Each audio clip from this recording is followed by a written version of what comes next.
At the beginning of the movie, we see a massive explosion on the surface of the sun, releasing electromagnetic radiation. When this radiation hits the Earth, 99% of the people die. The remaining 1% want to restore the planet, but they need a lot of manpower. To help with this colossal task, a company creates millions of robots to assist humans in rebuilding the world. These robots are called pilgrims and are programmed with two security protocols. They cannot harm humans, and they cannot modify or repair themselves, meaning they lack any form of intelligence. The movie then jumps to 20 years later, where humans live in safe cities. We also see many mechanical clouds in the sky, used to make it rain over the cities. A police officer enters a building to investigate and finds a robot repairing itself, even though these robots are not supposed to have self-repair capabilities. The officer sees this and destroys the robot by shooting it. We then meet Jack, an insurance investigator who works for the company that makes these robots. He visits a family's home following their complaint that a robot killed their dog. To test the robot, Jack drops a knife on his hand, but the robot catches it before it hits him. Jack tells the family that their robot is in perfect condition and poses no threat, so they cannot claim insurance. Jack then returns home by train, where his pregnant wife, Rachel, is waiting for him. They watch TV together, and Jack falls asleep on the sofa. The next morning, Jack receives a message from his company and meets a woman in the lab who shows him the robot the police officer shot. The police officer claimed the robot was repairing itself, but an investigation reveals someone tampered with its parts and altered its software, breaking the security protocols. This is surprising to Jack, as no robot had ever violated these protocols before. Jack informs his boss, Robert, about the incident and goes to a construction site where thousands of robots work. The modified robot's parts match those of a robot at the site.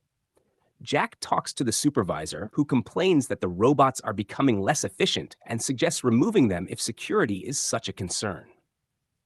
Homeless people live in shanty towns outside the city, where all the city's trash is dumped. When an old man accidentally enters the area, the robots shoot him, upsetting Jack. Jack spots the robot he's looking for, but it runs away outside the city limits.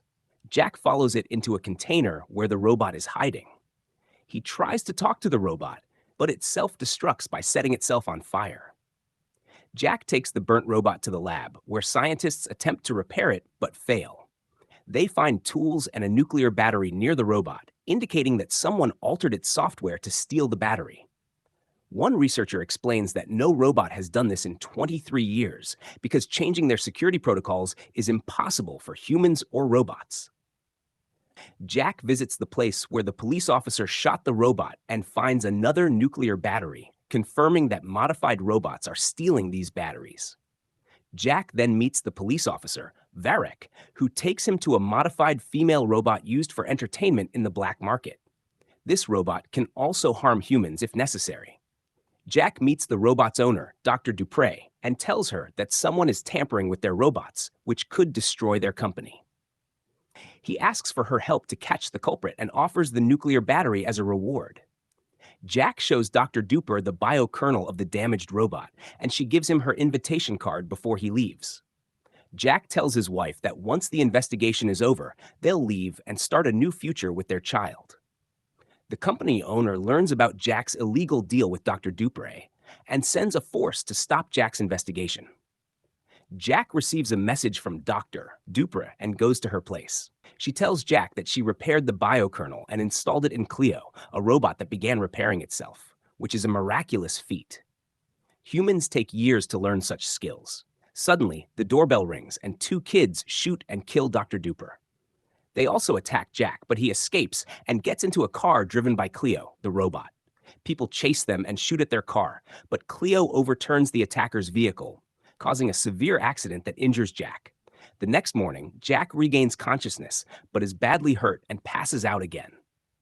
Cleo repairs herself, and three other robots arrive, placing Jack on a car seat and taking him away because saving humans is their top priority. When Jack wakes up, he's astonished. He asks the robots to take him back to the city, but Cleo explains that it's not safe and they're taking him to a secure place. Jack sees a white desert all around with no city in sight. When the robots don't follow his orders, he tries to walk to the city alone, but collapses due to his injuries. Meanwhile, Jack's wife starts experiencing labor pains and tries to call him repeatedly, but they can't connect due to a lack of network. The four robots continue to move forward with Jack, feeding him insects to keep him alive and giving him water from a water condenser. As morning comes, they move on, but the radiation levels in this area are extremely high, causing Jack a lot of discomfort. He asks Cleo for water, and when she goes to get it, Jack secretly sends his location to Varek using his phone and hides a flare gun. Inside the city, the company officials are still unable to locate Jack, suspecting he has sided with the robots. Upon receiving Jack's message, Varek sets out to find him, reaching the site of their car accident. Jack's partner tells him that Jack headed towards the radioactive area. The four robots continue their journey with Jack, who stops to use the toilet and takes the opportunity to fire the flare gun. Varek sees the flare and soon arrives with a car.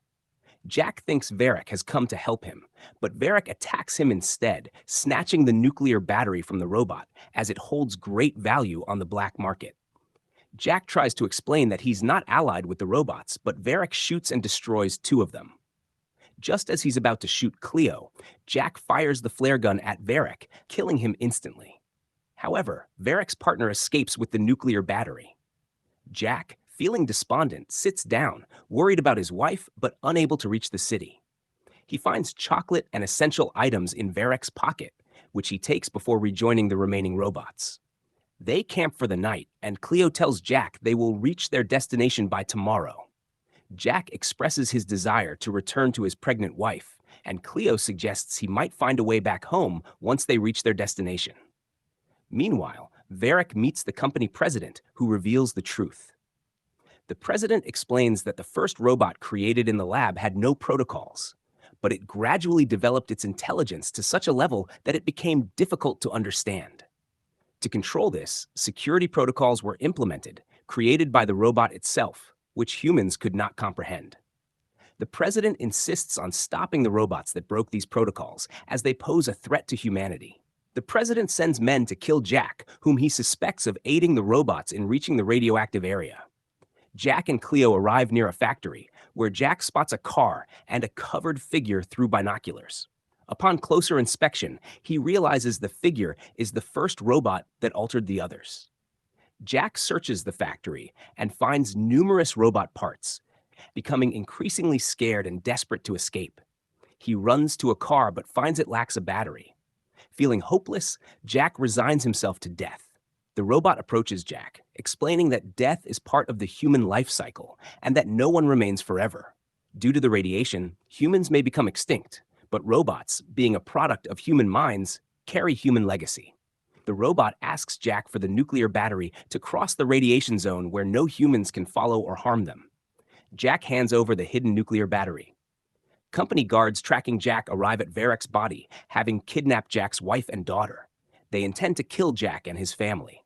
As Robert defends them, Conaway orders him shot. Jack drinks and dances with Cleo, realizing she can feel emotions like humans. The robots build an advanced new robot that activates with the nuclear battery. The next morning, Jack discovers the robots have repaired the car, allowing him to return home.